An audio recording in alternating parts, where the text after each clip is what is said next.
हमारे मन में गंदे विचार क्यों आते हैं? हम नहीं चाहते, फिर भी हमारे मन में गंदे विचार आते ही रहते हैं। लेकिन क्यों? मन ही हमारा सबसे बड़ा दोस्त है और मन ही हमारा सबसे बड़ा शत्रु है। जब हम अपने मन के हिसाब से चलते हैं, तब मन हमें भटका देता है, और जब हम अपने मन को संतुलित कर लेते हैं, तो हम अपनी जिंदगी में सब कुछ पा लेते हैं। हम अपने मन में आने वाले गंदे विचारों को रोकने की कोशिश करते हैं, पर हम जितना रोकते हैं, उतना ही ये विचार हमारे अंदर प्रवेश करते जाते हैं। आप जिस चीज से जितना दूर भागोगे, उतना ही वो चीज आपको अपने पास लाएगी। इसीलिए उस चीज से भागो मत, उस पर संतुलन कायम करो।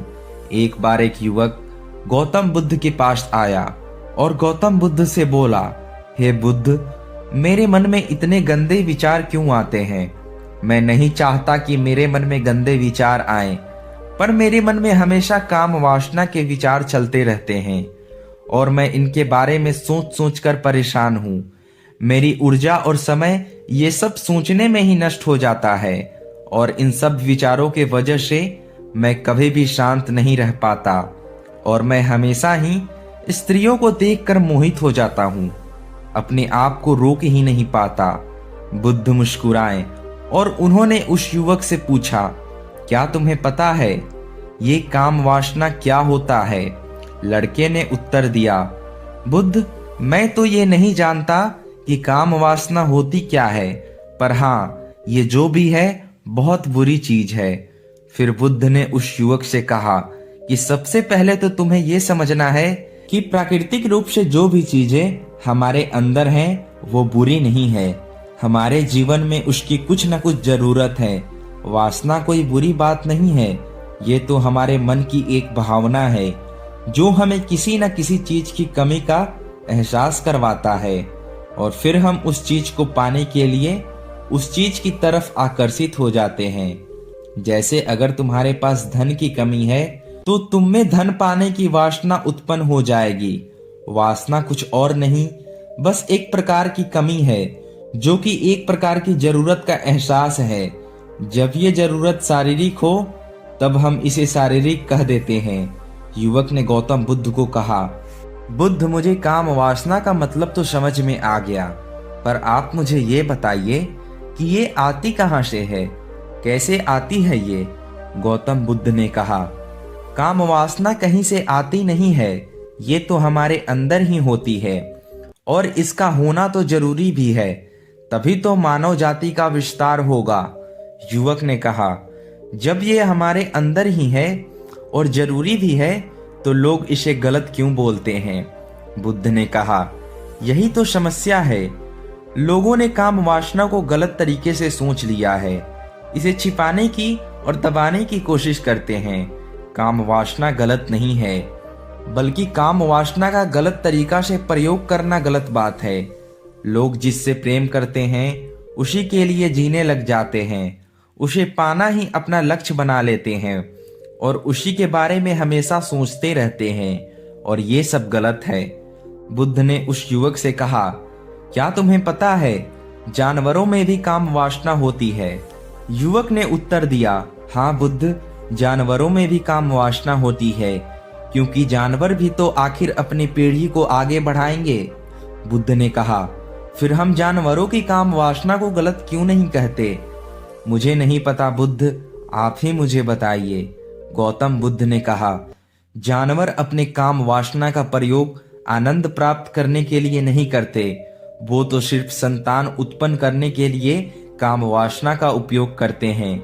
जानवरों को प्रकृति ने इतनी समझ दी है कि वो काम वासना को अपने सुख का आधार बना सके, जबकि मनुष्य अपने समझ के बलबूते पर प्रकृति में पाई जाने वाली हर एक वस्तु को अपने सुख के लिए प्रयोग करता है।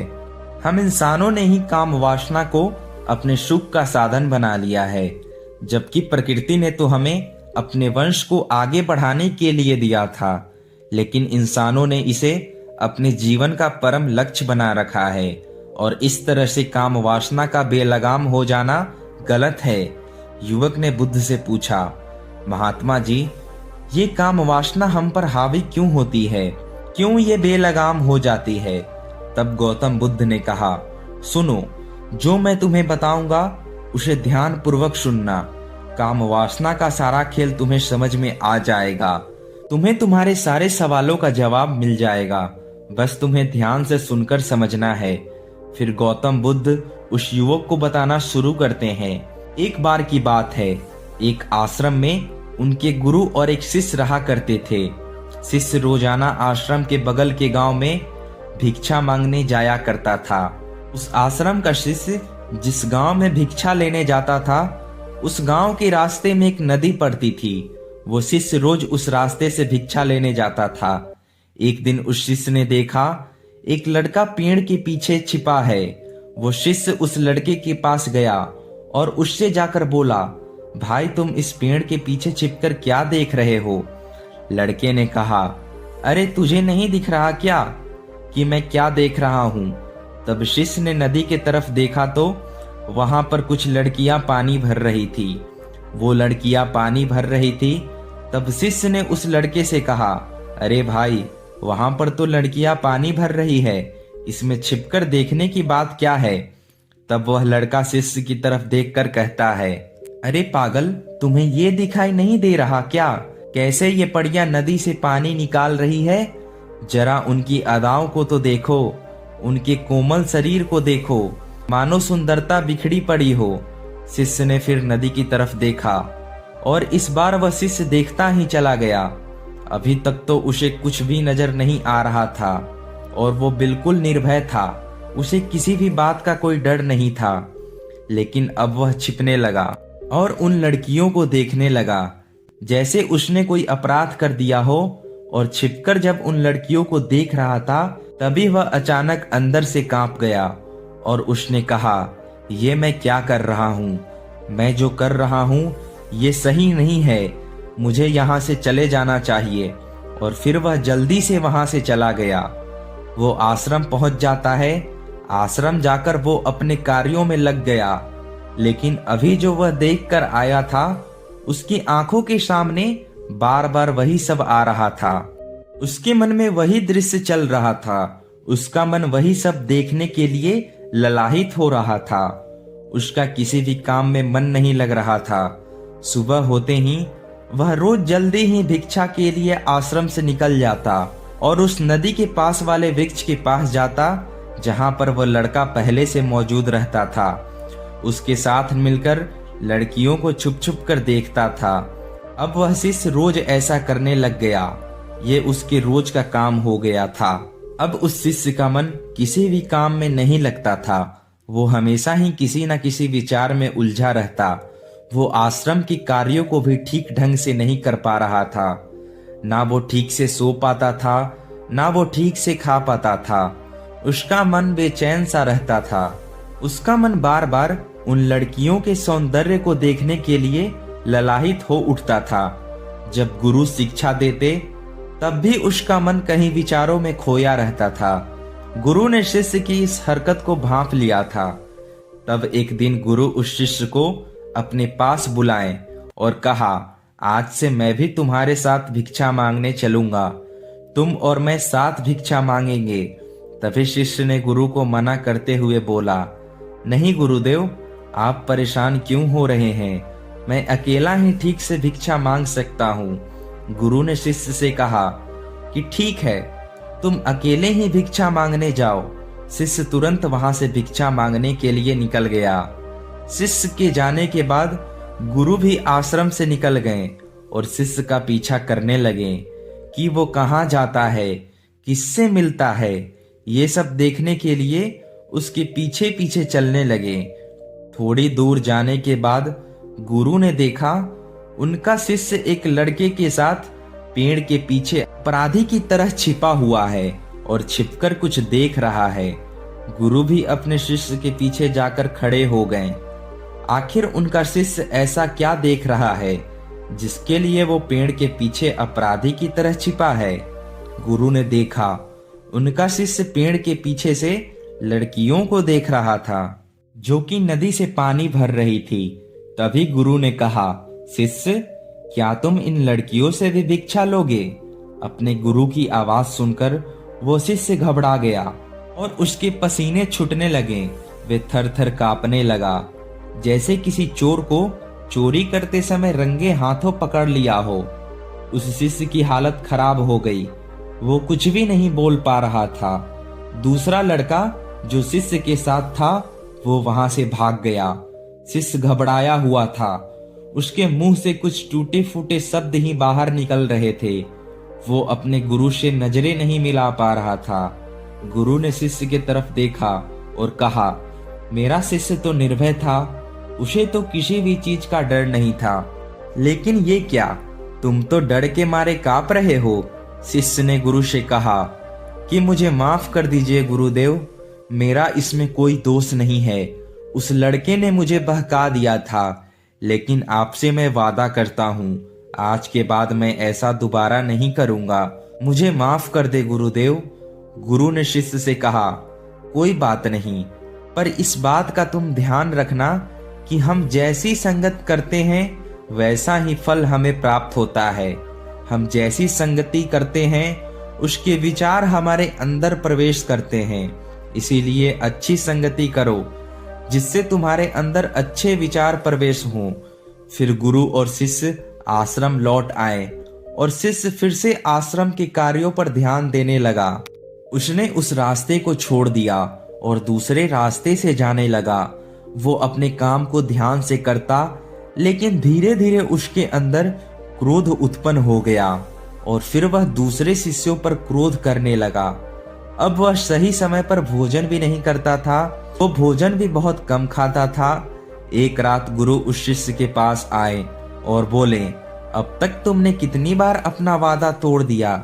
यह सुनकर शिष्य उनके चरणों में गिर गया और रोने लगा। रोते रोते ही उसने गुरु से कहा, गुरुदेव, मैं कई बार अपना वादा तोड़ चुका हूँ। मैं वादा कर लेता हूँ, लेकिन हर बार मैं वादा तोड़ लेता हूँ। मेरा मन मेरे नियंत्रण में है ही नहीं। मैं बहुत कोशिश करता हूँ कि मैं अपने मन के सारे गंदे विचारों को निकाल दूं, लेकिन मैं चाह कर भी ऐसा नहीं कर पा रहा हूँ। फिर गुरु ने शिष्य को कहा, चलो मेरे साथ। गुरु शिष्य को आश्रम के बगीचे में लेकर गए और शिष्य से कहा, देखो यहाँ पर कुछ नलियां बनी हुई हैं, जिससे नदी का पानी इन पौधों तक आ रहा है और ये पानी एक निरंतर बहाव से आ रहा है। क्या तुम इस पानी के बहाव को रोक सकते हो? शिष्य ने कहा, हाँ गुरुदेव, मैं इस बहाव को रोक सकता हूँ। फिर शिष्य ने मिट्टी उठाकर नाली में डाल दी। वो पानी थोड़ी देर के लिए रुक गया और फिर थोड़ी देर के बाद उस रेत से पानी आ गया। गुरु ने शिष्य से कहा, ये क्या, पानी तो रुका ही नहीं। फिर शिष्य ने कुछ कंकड़ पत्थर उठाकर नाली में डाल दिए।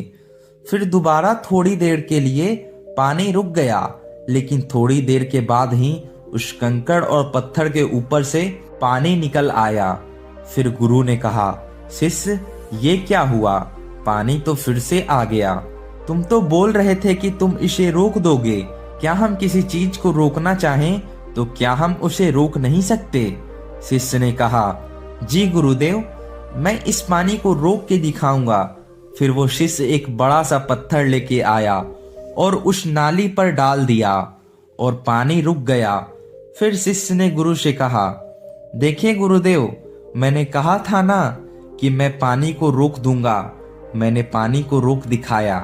आपकी बात मैंने पूरी कर दी। गुरु मुस्कुराए और बोले, अच्छा, जरा ध्यान से देखो, पानी रुक गया क्या? वो तो पीछे की नाली तोड़कर बाहर आ गया और अगल बगल से बह रहा है। और ध्यान से देखो तो ये पत्थर के आगे भी आ गया और ये पानी अपना रास्ता बदलकर फिर से आगे की तरफ बढ़ जाएगा। थोड़ी देर ऐसा ही हुआ। फिर गुरु ने शिष्य को समझाया, तुम्हारे साथ भी तो ऐसा ही चल रहा है। तुम बार बार प्रयास कर रहे हो, बड़े से बड़ा प्रयास कर रहे हो, पर हर बार तुम्हारा प्रयास टूट रहा है और ये हमेशा टूटता ही रहेगा। तुम कितना भी बड़ा पत्थर रख लो। ये सब देखकर शिष्य निराश हो गया। फिर शिष्य ने गुरु से कहा कि हे गुरुदेव, क्या कोई तरीका नहीं है जिससे मैं इन गंदे विचारों से बाहर निकल सकूं और ये मेरे मन में आए ही नहीं। फिर गुरु शिष्य को एक नदी के पास ले गए जहां से उस बगीचे में पानी आ रहा था। गुरु ने शिष्य से कहा, वो पानी इसी नदी से जा रहा है। अगर हम यहीं से उस रास्ते को बंद कर दें जहां से ये पानी बगीचे में जा रहा है, तब क्या हम पानी को रोक नहीं सकते? शिष्य ने कहा, हाँ गुरुदेव, आवश्यक ऐसा हो सकता है। मैं इस पानी को यहीं से बंद कर देता हूँ, तब आगे की नाली में पानी जाएगी ही नहीं और फिर बगीचे में पानी जाएगी ही नहीं। फिर शिष्य ने नदी से जाने वाले रास्ते को बहुत मेहनत करके पत्थर और मिट्टी डालकर बंद कर दिया और गुरु से कहा, गुरुदेव, मैंने पानी को बंद कर दिया है, अब ये पानी बगीचे में जाएगी ही नहीं। तब गुरु ने कहा, शिष्य, अगर पानी बगीचे में नहीं जाएगा तो पेड़ पौधे को पानी कहाँ से मिलेगा?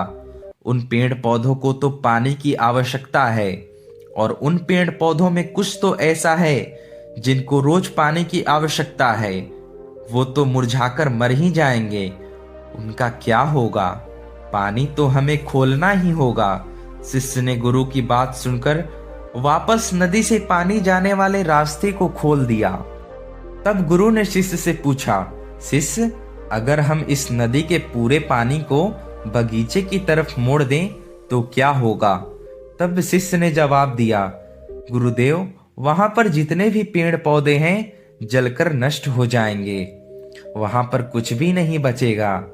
फिर गुरु मुस्कुराए और बोले, तुम इस बात को समझो, हमें किसी भी चीज को रोकना नहीं है, बस हमें हमेशा संतुलन बनाए रखना है। कम पानी से भी पौधे नष्ट होते हैं और ज्यादा पानी से भी पौधे नष्ट होते हैं। हमारा जीवन संतुलन से ही चलता है। फिर गुरु ने शिष्य से कहा, अगर मैं तुम्हें कुछ कहूं कि तुम आम के बारे में मत सोचो, तो तुम्हारे मन में सबसे पहला चित्र किसका आएगा? शिष्य ने कहा, मेरे मन में पहला चित्र आम का ही आएगा।